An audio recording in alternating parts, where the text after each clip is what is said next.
అందరికీ నమస్కారం అండి. Welcome back to our channel. శ్రావణ మాసం రాగానే ప్రతి ఇంట ఒక పండగ వాతావరణం కనిపిస్తుంది. ఆ శ్రీ మహాలక్ష్మి అనుగ్రహం కోసం ప్రతి ఇల్లాలు ఎంతగానో ఎదురుచూసే పవిత్రమైన రోజు వరలక్ష్మి వ్రతం.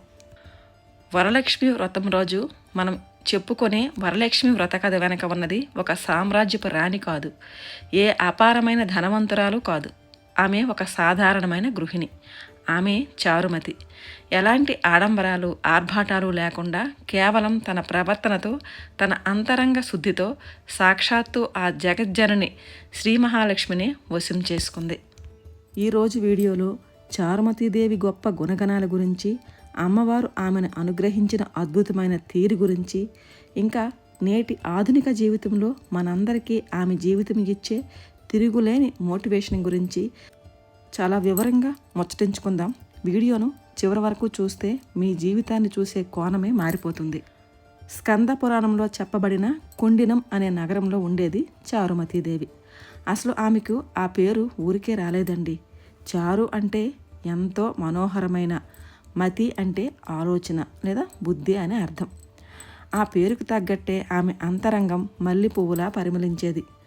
ఆమెలో ఉన్న ఆ దివ్యమైన గుణాలు ఏంటో ఒక్కొక్కటిగా చూద్దాం. ఈ రోజుల్లో చాలామంది గృహస్థ జీవితాన్ని, కుటుంబ బాధ్యతలను ఒక బంధనంగా, భారంగా భావిస్తుంటారు. కానీ చారుమతి తన భర్తను, ముసలివాళ్ళైన అత్తమామలను భగవంతుని స్వరూపాలుగా భావించింది. రెండవది, చారుమతి నోటి నుంచి ఎప్పుడూ కఠినమైన మాటలు కానీ, ఎదుటివారిని బాధ పెట్టే పదాలు కానీ వచ్చేవి కావు. ఇంట్లో అయినా సమాజంలో అయినా ఎలాంటి క్లిష్ట పరిస్థితి వచ్చినా ఆమె ఎటువంటి ఆగ్రహానికి గురి కాకుండా శాంతంగా తీయని మాటలతోనే పరిష్కరించేది. మూడవది, ఈర్ష్య అసూయలు లేని స్వచ్ఛమైన మనస్సు.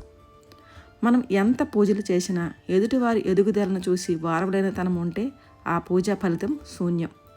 కానీ చారుమతి చుట్టుపక్కల వారి సౌభాగ్యాన్ని చూసి సంతోషించేదే తప్ప ఎప్పుడూ అసూయ పడలేదు. ఇక ఆమె పూజలు ప్రదర్శన కోసం కాకుండా ఉదయాన్నే లేచి ఇంటి పనులు చేసుకుంటున్నా, వంట చేస్తున్నా ఆమె మనస్సు నిరంతరం ఆ శ్రీ మహాలక్ష్మి స్మరణలోనే ఉండేది. తన మనస్సునే ఒక పవిత్రమైన గుడిగా మార్చుకుంది. మన అంతరంగం అంటే మన మనస్సు స్వచ్ఛంగా ఉంటే ఆ భగవంతుడు మనల్ని వెతుక్కుంటూ వస్తాడు అనడానికి చారుమతి జీవితమే ఒక ఉదాహరణ.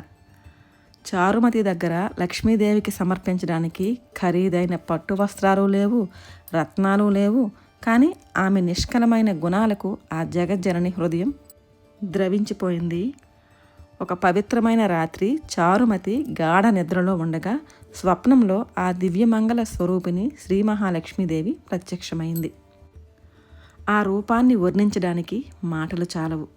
కోటి సూర్యుల ప్రకాశంతో శాంతిమూర్తిగా ప్రత్యక్షమై అమ్మవారు చారుమతితో ఇలా అంది: చారుమతి, నీ ధర్మనిష్ట, నీ ఓర్పు, నీ సద్గుణాలు, ఇంకా నీ నిరాడంబరమైన నీ భక్తికి నేను సంతోషించాను.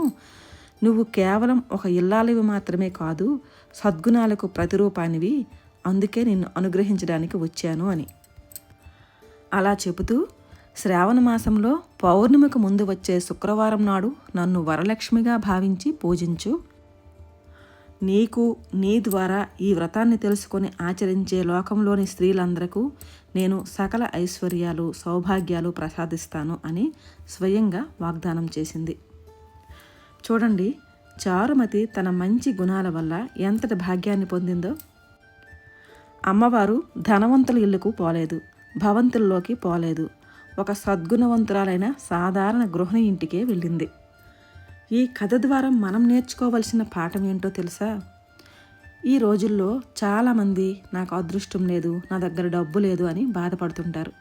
కానీ చారుమతి మనకు నేర్పిన సత్యం ఏంటంటే, నీ అదృష్టం నీ చేతుల్లోనే ఉంది. నీ గుణం బాగుంటే, నీ ఆలోచనలు స్పష్టంగా ఉంటే ఆ లక్ష్మీదేవి అనుగ్రహం నిన్ను వెతుక్కుంటూ వస్తుంది.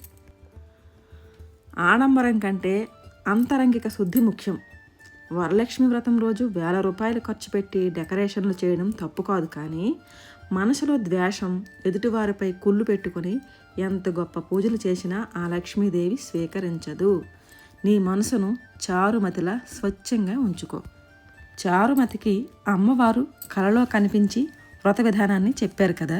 అప్పుడు చారుమతి నేను ఒక్కదాన్నే ఈ పూజ చేసుకుంటాను, నాకే బోల్డ్ సంపదలు వచ్చేయాలని అనుకోలేదు. ఊర్లోన ఆడవాళ్ళందరినీ పిలిచి అందరితో కలిసి పూజ చేసి అందరికీ ఆ ఐశ్వర్యాన్ని పంచేలా చేసింది. నిజమైన విజయం అంటే మన ఒక్కరి ఎదుగుదలే కాదు, మనతో పాటు చుట్టూ ఉన్నవారిని కూడా తీసుకెళ్ళడం.